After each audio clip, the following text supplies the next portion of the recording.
adventurers, how y'all doing today? Thanks for joining me on this little ride. We are currently headed to Milledgeville.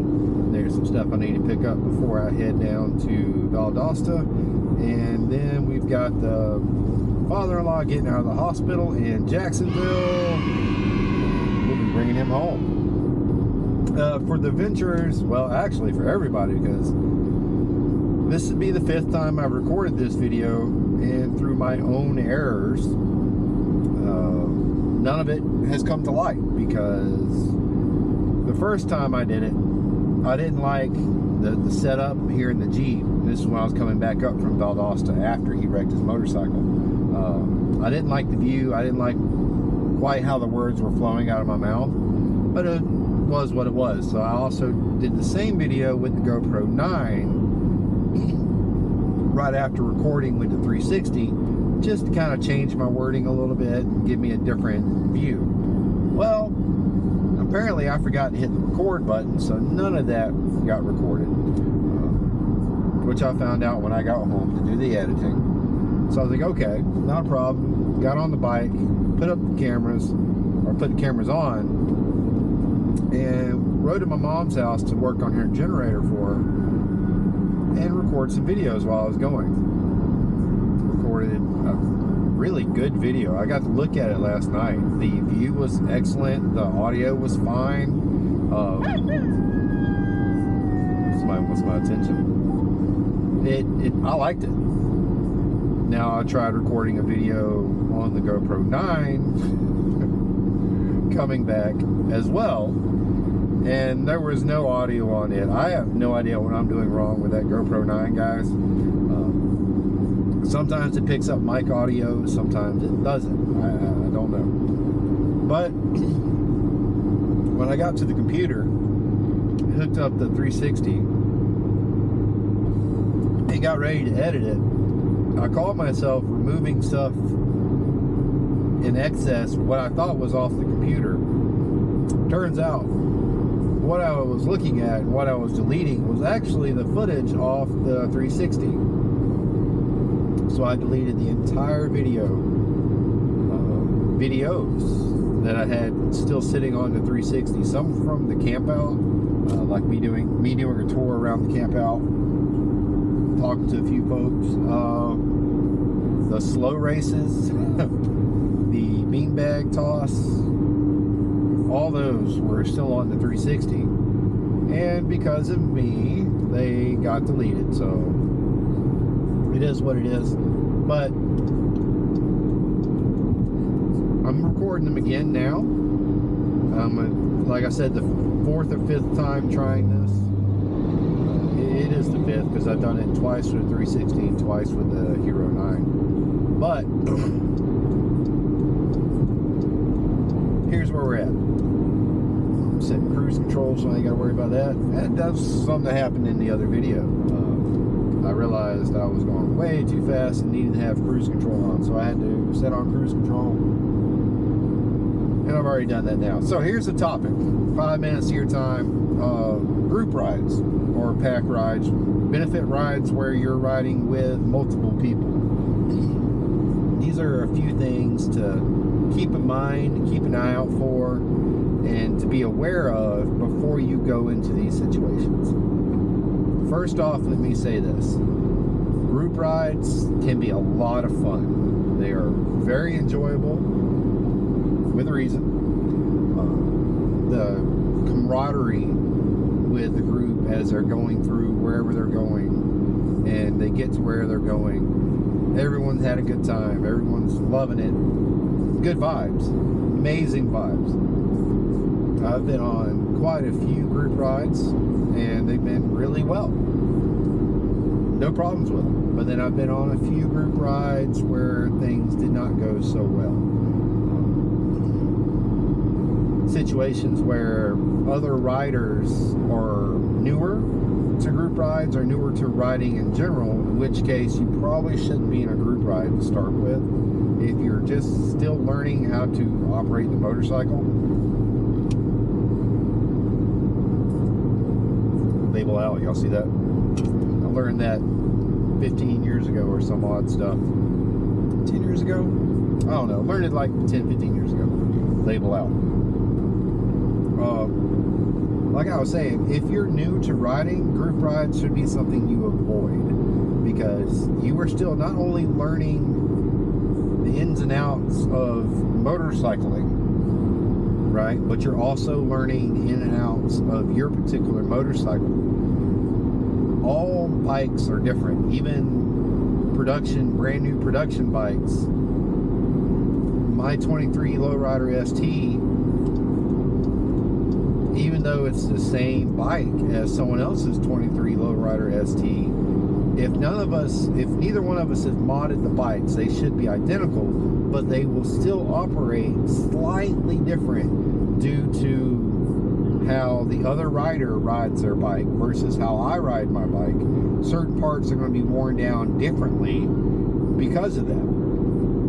So if you're still learning how to ride and still learning your ride, then being on a group ride it's not the best choice you can make.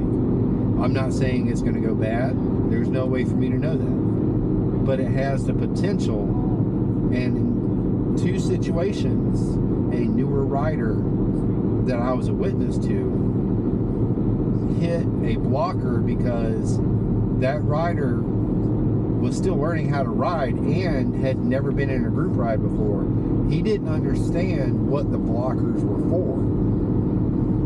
So when he saw the blocker go over to the left to block that lane, he followed him. And then when the blocker stopped, he wasn't prepared to stop. So he plowed into the blocker and ruined a gorgeous, gorgeous Honda Fury that had been customized. And if anyone has done any real custom work to your bikes, you'll know insurance doesn't pay for you for that. They don't pay for the work you did. It has to have a designated monetary value, not what you think it's worth to you. So newer riders and newer riders to group rides, try to avoid them. Or if you're getting one, get into a smaller one where they're aware you're new to it, and they can kind of help guide you throughout the ride. The other thing is to keep in mind when you're doing a group ride is you are responsible for your ride. All bikers will tell you this. All real bikers will tell you this. Ride your own ride. If I'm doing 125 miles an hour and your bike is struggling to keep up, then you probably shouldn't be going 125 miles an hour. I probably shouldn't either, but that's not what we're arguing in this situation. We're discussing riding your own ride. But let's say I'm going 65, okay? That's the speed limit on the road I'm on right now. That's about what I'm going right now. But you're not comfortable riding at 65. You're a 45 mile an hour rider. But you don't want to look lower or less or inferior or whatever you want to say you feel like you look for not keeping up with me. I promise you, I won't hold it against you if you tell me you can't keep up at that pace. And in fact, if you're new to riding and you're still learning your ride, still learning how to do your own ride, I'm going to let you lead the group, because how I ride isn't going to fit how you ride. I'm a very aggressive rider. I take my position in traffic and I own it, and do more so when I'm in a group ride, because I'm no longer just looking out for my safety. My safety is important, don't get me wrong, but I'm also looking out for the safety of the group members around me, right? So that being said, boy, please don't do that. That being said, ride your own ride. And if the pack is maintaining a pace you're not comfortable with, fall out. You know where the pack is going, or if you don't, find out where the pack is going beforehand. That way, if you fall out, you know where to go. Now, most group rides will have somebody that's tailing, usually with a truck and a trailer, Because let's face it, group rides bring in all types of riders. And not all the bikes are going to make it to the end just because of mechanical failures. Not because of any accident or anything like that, but just because the bike itself is malfunctioning. I've seen that before, where the group ride would keep going, but because of one bike or another, the tailors had to pull off to load that bike onto a trailer. And it's like they expected it from that particular bike. In one ride I was on with Sidecar Adventures, one of their bikes pulling with a sidecar, it blew the motor. That wasn't expected, but because the group ride was organized and organized properly, there was a tailor coming up with a trailer already, and all they had to do was load the bike up on the trailer, strap it down, and keep on going to the destination. So there's going to be somebody who can tell you if you have to fall out of the ride where it is you need to be going.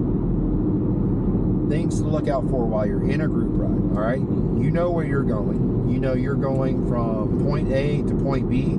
Point B is a local Dairy Queen, so everybody can get a Blizzard, right? Well, you know where you're going. You know how to get there, and you're feeling pretty confident about your ride and how you're going to manage your ride getting there. You're going to ride your own, right? Well, now you need to start paying attention to everything else around you. How are the riders acting and reacting to all the different situations that are automatically coming up? Is the bike in front of you maintaining pace and maintaining space discipline between him and the other riders?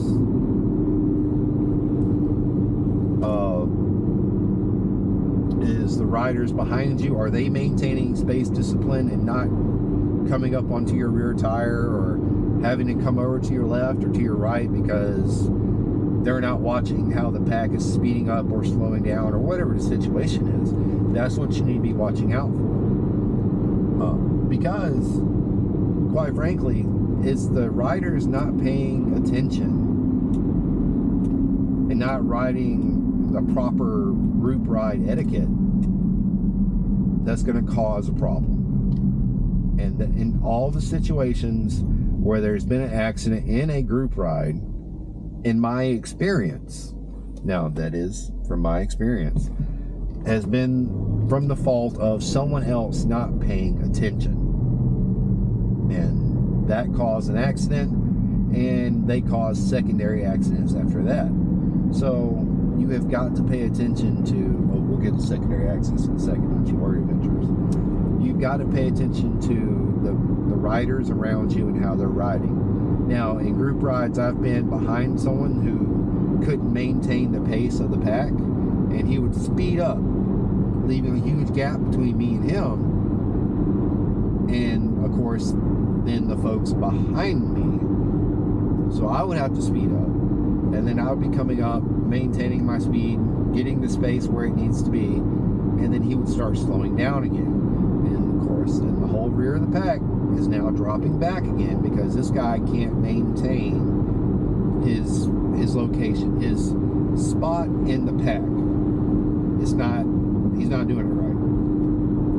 And in quite a few situations, I've either gone around that person or dropped back, so I'm not directly around that particular rider.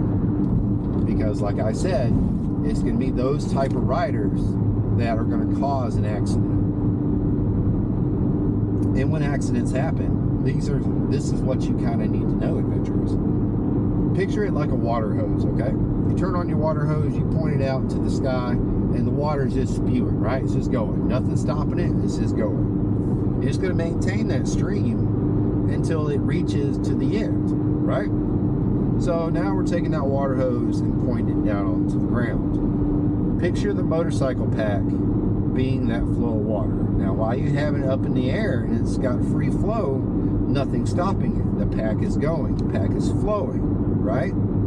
As soon as you turn that hose down to the concrete, the water starts splashing and dispersing out because it's trying to maintain its flow, its direction, but something has gotten in its way and it can no longer maintain that, so it has to find a different way to go. That's kind of what happens. That is what happens when there's accidents in a pack. Wherever the situation is in the pack, you'll start seeing all the bikes coming to a stop and spreading out, dispersing, going left, going right, trying to get away from the situation, finding an exit so they are no longer in a high risk situation. And that's one thing you got to remember. You're riding your own ride, you are number one. You've got to make sure you are safe. Doesn't matter if the guy right there is bleeding out because of his accident. If you jump off your bike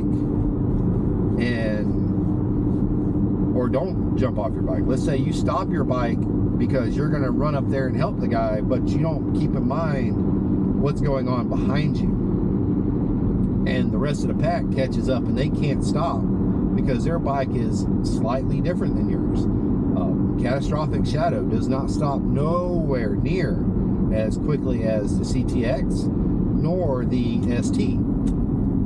So he has to maintain a little bit further distance so he doesn't rear end people. Now, in a sudden stop group ride situation, he may not be able to stop in time if I'm stopping suddenly. And if that's the case, he's going to rear end somebody. You don't want to stop too quickly and cause a secondary accident. And here's where we go with the secondaries. Because in a lot of group rides, the secondary accidents are because of that splash out. The people trying to find a direction to go in and not being able to go in a direction because of how everything's stopping in front of them.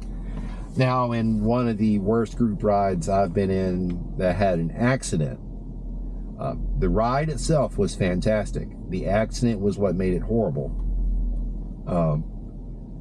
There was no secondary accident because everyone in the group knew how to ride, and they knew how to ride in a big group. So when the accident occurred, it was two blockers that ended up getting mixed signals on which way one was going to go versus the other and caused a collision. But the rest of the pack stopped, and they were throwing out the hand signals, letting everybody know, coming to a stop, coming to a stop. Swerve off if you have to, come to a stop. But because of the communication and the skill level of the other riders, there were no secondary accidents.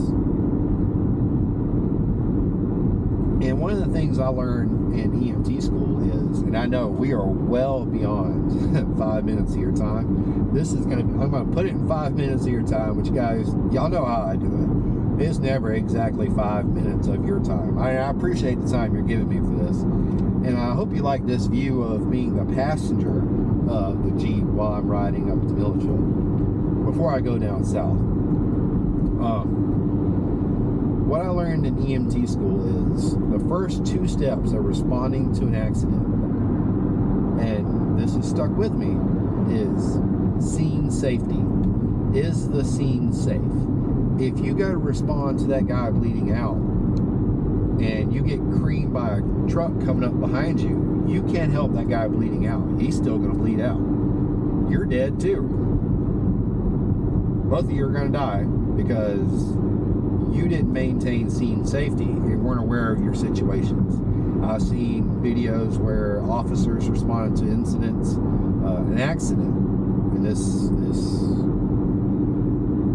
the officer dies at the scene because it was a farm accident, and the chlorine or whatever chemical they use for the fertilizer, I can't remember what it is, but it's very toxic to breathe in. You die very quickly from this chemical. And you can hear the cop in the video, he's starting to lose his breath, and he goes out. He passes out, and because he was the first person there, there's no one else behind him. There's no one there to drag him out of the chemical to save his life. The farmer is already dead at that point. But the officer then died because he wasn't aware of the dangers going into it. So scene safety is very important. In fact, that's what happened with my father-in-law's accident. One of the guys was trying to respond to the accident, the initial accident. And by doing that in the way he did, and with the pack responding the way it did, my father-in-law and him were the secondary accident. Now, my father-in-law did have to go to Jacksonville. They flew him to Jacksonville to repair his spleen. But the other guy has lost his leg. And I hope that kind of goes into heart for some of you viewers in what exactly I mean by scene safety, and how quickly something that is going well can turn bad and then turn horrific. So you got to be mindful of this kind of stuff, guys. Make sure that when you're responding to any kind of situation, you make sure you are safe first. Put on your oxygen mask before you help others. If you can't breathe, you can't help. With that being said, I'm at the pharmacy. I'm going to pick up my nighttime medication because it's been 4 days without it and I need some sleep. So guys, I will talk to y'all later. I appreciate y'all riding with me and spending some time watching me and hearing me flap my gums back and forth. And I will hopefully pick y'all up on another video and some editing while I'm down in South Georgia / Jacksonville area dealing with the father-in-law. All right, adventurers, y'all take care.